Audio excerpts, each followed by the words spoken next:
companies, and above all, that it will usher rapid increases in the supply of domestic gas for power generation and for nationwide industrial development. Now, Bayelsa State has been a direct recipient of this cardinal program of the federal government.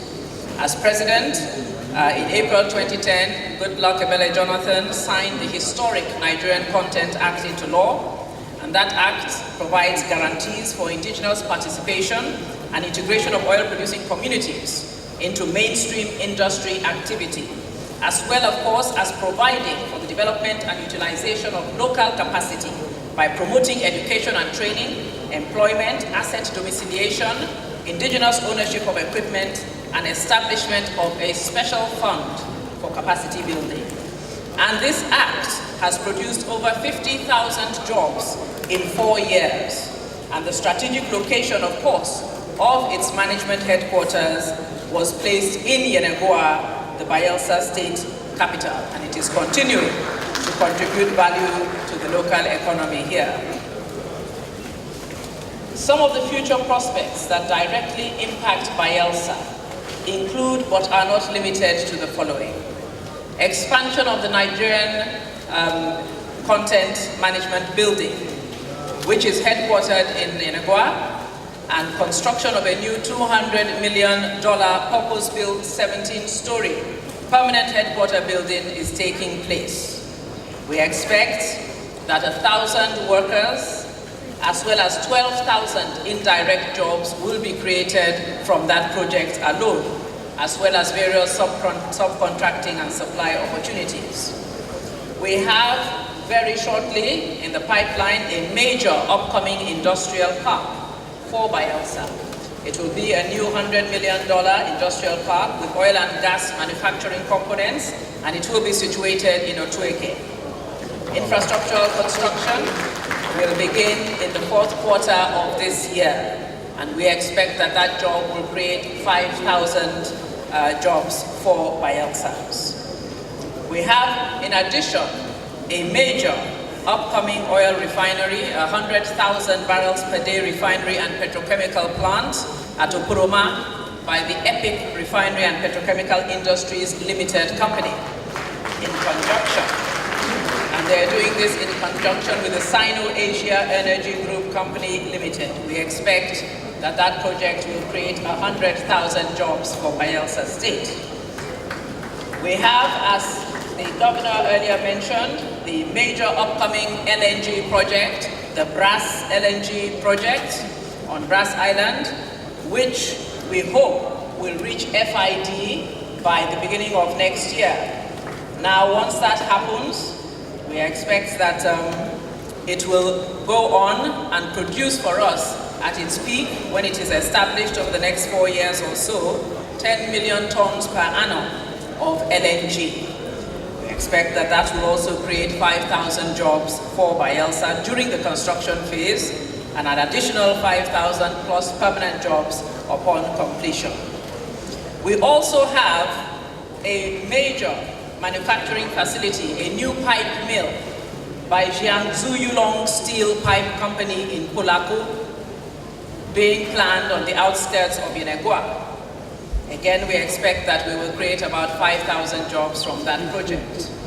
And in terms of upcoming infrastructure, a new $3 billion deep sea port at Age Ekeremo, which will comprise a 500 megawatt power plant, a fabrication yard, a chemical plant, a tank farm, and a dry docking yard.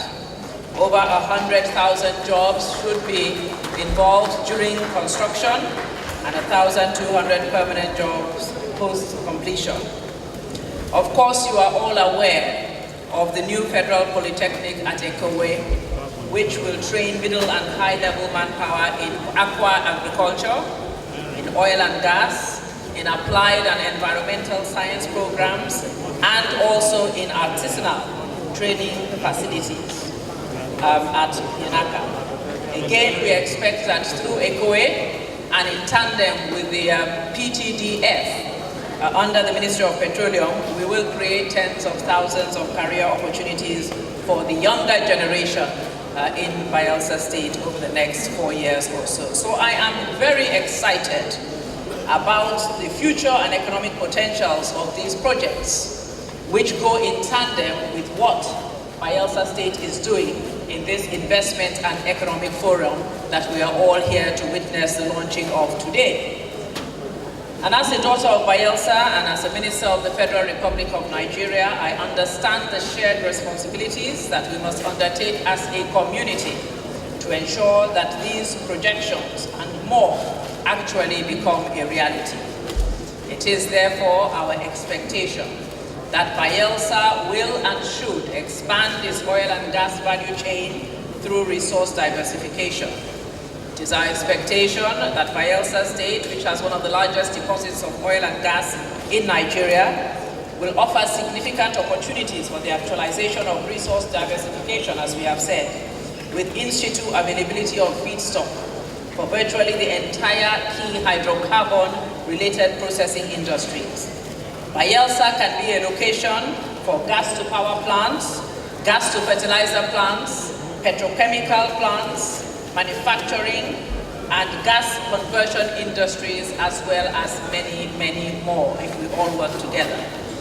And finally, it is our expectation that this investment forum should therefore assist in making the necessary connections that can birth a new dawn of opportunity and a new dawn of progress in Bayelsa State. I wish us all very successful deliberations. I thank you for listening, and God bless you all. Well, I must say, the opportunities for Bayelsans in the oil and gas sector right now are so manifest, that I can't begin to list the various opportunities. But let me say this. On the one hand, we have the Nigerian Content Act and the Nigerian Content Development Management Board, which is actually domiciled here in Bayelsa State in Yanaka. And through this act, we have given Nigerian indigenous in the oil and gas sector first refusal on various areas in the oil and gas sector. And these areas range from fabrication of small-scale parts for the downstream service sector, pipe mill fabrication, supply jobs within the oil and gas sector, manufacturing jobs within the oil and gas sector, what you need to do, contracting within the oil and gas sector. And there are so many areas that you can come into. What I would plead with Bayelsans to do is to get to the Nigerian Content Board and get a copy of the Act and get briefed on the various myriad of opportunities through the Nigerian Content Act that they can grab. You do not have to be at the highest scale of the ladder. You can start very small. You can start with supply jobs. You can team up with others in joint ventures and begin to do bigger supply jobs or small-scale contracting, and then you build up yourself to medium scale and so on. That is how companies grow. At the same time, of course, as we are doing the Nigerian Content Act and we are expecting that Bayelsans will feed into it, we are also coming up with other areas, particularly in terms of our gas to power and gas to industry. So in Ogirigbe, in Delta State, we are already kicking off with a pilot industrial park, the petrochemical plant, fertilizer plant, ethanol plant, etc., etc. We would like to replicate that also in Bayelsa. So that is something that we are looking towards. But our LPG projects will be coming into town any moment now.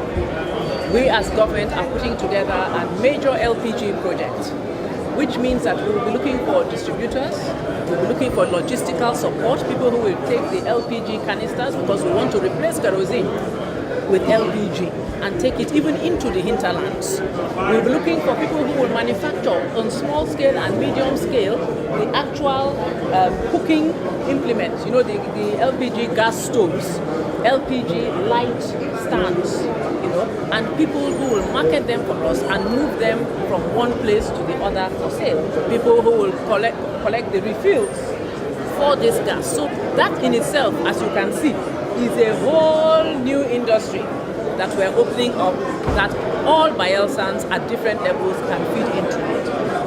And they will be seeing it at their doorsteps any moment now. So all in all, I think Bayelsans really need to take advantage of the various projects that we are beginning to push into Bayelsa and the various projects that we are beginning to key into around the country, particularly under Nigerian content at this time. And I do think that they will find that there is a lot on offer from the oil and gas sector for Bayelsa and the state of Bayelsa.